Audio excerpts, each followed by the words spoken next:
한자 이야기, 낱말 이야기 시간입니다.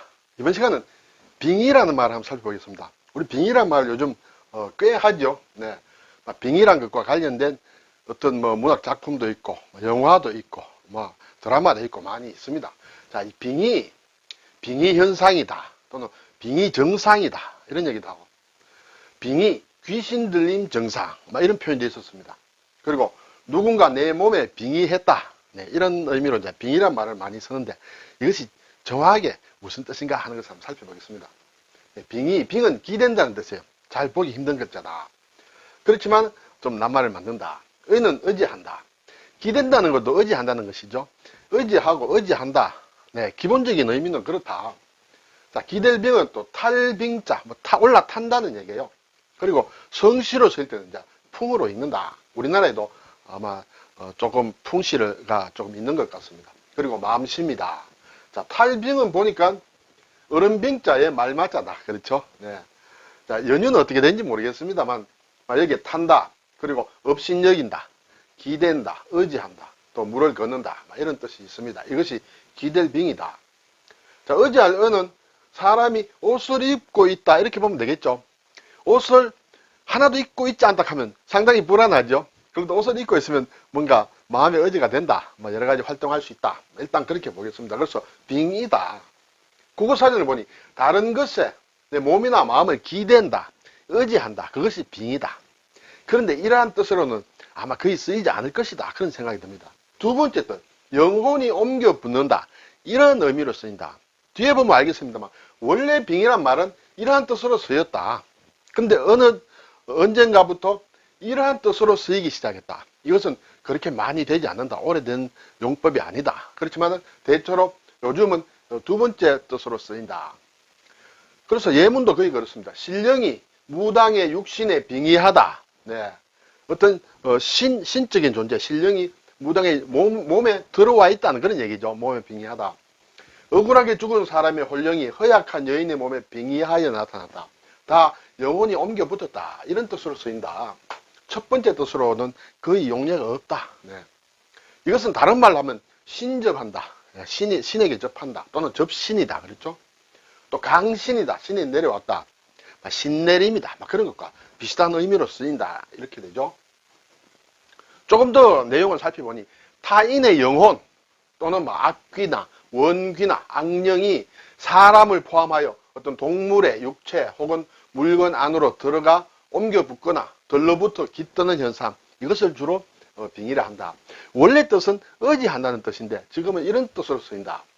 그래서 빙의를 하게 되면 평소하고는 완전히 다른 인격이 나타나서 인격이 표변한다. 갑자기 변한다. 그렇죠? 그래서 기이한 행동을 하게 된다고 얘기를 하고 있습니다. 이것이 이제 빙의다. 영어로는 이렇게 스피리트 포제션 이렇게도 쓴다. 자, 이 빙의 현상을 쫓아내는 의식이 엑소시즘이다. 그렇죠? 우리가 흔히 많이 하는 요즘 퇴마다. 그렇죠? 악마를 쫓아낸다. 그렇죠? 퇴치한다. 또 구마다. 구도 쫓아낸다는 뜻이에요. 그렇죠? 악마를 쫓아낸다. 또 축사다. 사악한 기운, 사악한 귀신을 쫓아낸다. 그런 뜻이 빙의와 반대다. 이렇게 되죠. 이 빙의는 어디에서 왔느냐? 이 말이 원래 제가 일본 야후를 참고를 해봤습니다. 자, 이 일본 야후 참고하기 전에 제가 조선 왕조실록을 찾아보니 빙의란 말이 101번이 나옵니다. 그런데 이 조선 왕조실록에 나오는 빙의라는 의미는 거의 대부분 앞에 빙의에서 본 의미가 두 개가 있었는데 의지한다, 기댄다 그런 의미로 쓰였다. 영혼이 들어오는 깃드는 그러한 의미는 거의 없다는 것이에요. 그러면 지금 우리가 어떤 신들림이라든지 하는 영혼이 어떤 몸에 들어오는 것, 그것은 그러한 의미의 빙의는 최근에 만들어진 말이다.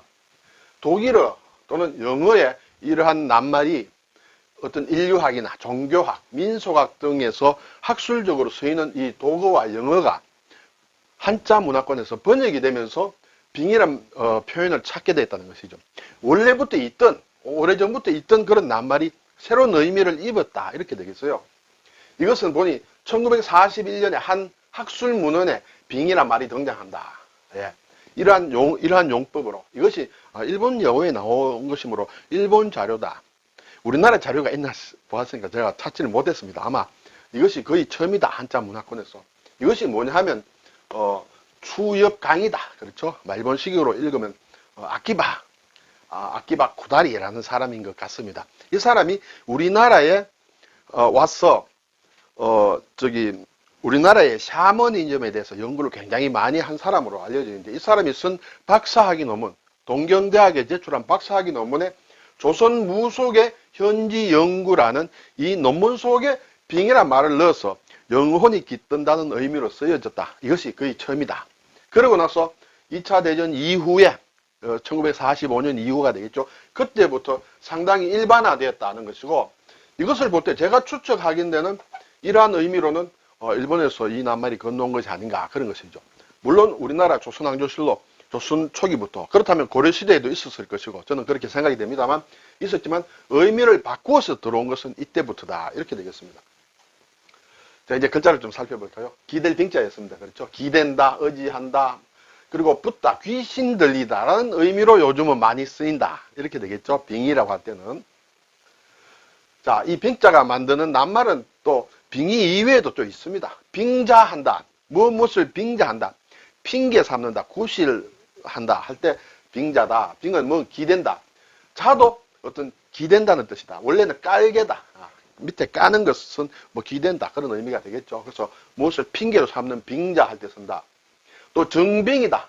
정은 이제 증거한다, 그렇게 되겠죠. 정빙, 정빙서류, 정빙자료 할 때, 그렇죠. 또 신빙성, 신뢰성, 그렇죠. 그것과 비슷한 믿고 의지할 수 있는 신빙성이 있느냐, 내가 이것을 그대로 받아들여서 믿어도 되느냐 할 때 이제 쓰는 것이 신빙이다. 빙허라면 이제 우리가 좀 알죠. 현진건의 호가 빙허다, 뭐 빈처라든지 또 여러 가지 작품이 있죠. 예. 그리고 빈공영사란 말이 있다. 빈공, 공을 빙자하여, 그렇죠? 공적인 것을 빙자하여 사적인 것을 누린다. 사적인 이득을 꾀하는 것을 빈공영사라고 한다, 이렇게 되죠. 빙허, 현진건의 호, 빙허가 무슨 뜻이냐? 네, 그것을 찾아보니 이 글자 그대로 허공에 의지한다, 허공에 의지한다, 이런 뜻이에요. 왜 이런 호를 가지게 됐느냐는 것을 빙허가 삼천리란 잡지가 있었다. 1930년도에 나온 삼천리란 잡지에 이것을 이제 얘기를 해놓은 것 같아요. 내가 왜 나의 호 빙허가 무슨 뜻이냐? 이것은 중국 북송의 소식이 있은 적벽부가 있는데 여기에 나오는 말이다. 호호호 넓기도 하구나. 네.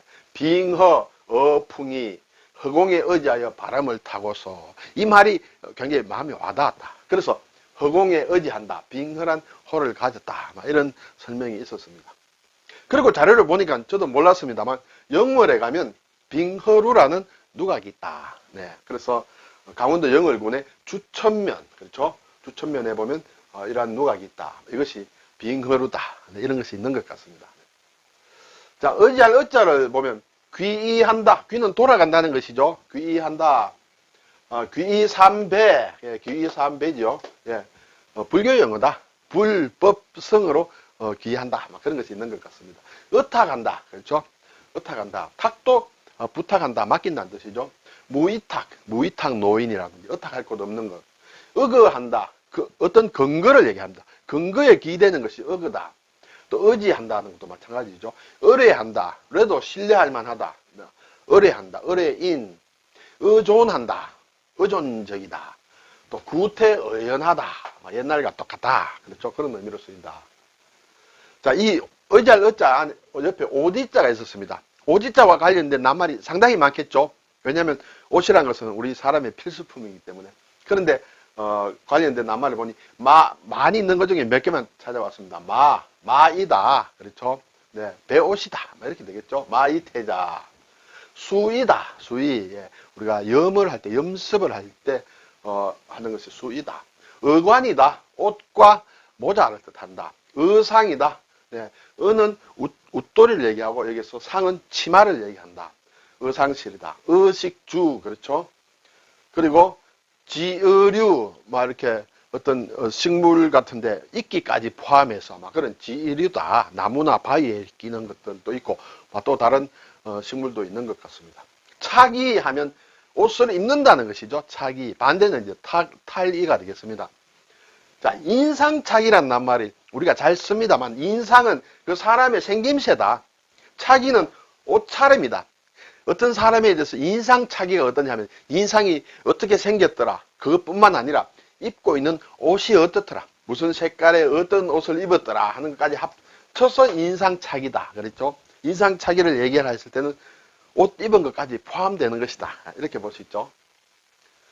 자, 이 옷자가 또 많은 다른 글자를 만드는데 굉장히 많습니다. 그 중에서 제가 이 옷자가 이렇게 위에 하고 아래로 이렇게 나눠져 있는 글자만 한번 살펴봤습니다. 그래서 이 안에 무엇이 들어가느냐에 따라서 글자가 달라지는 거예요. 슬픈 애자는 요 입구자가 들어갔죠.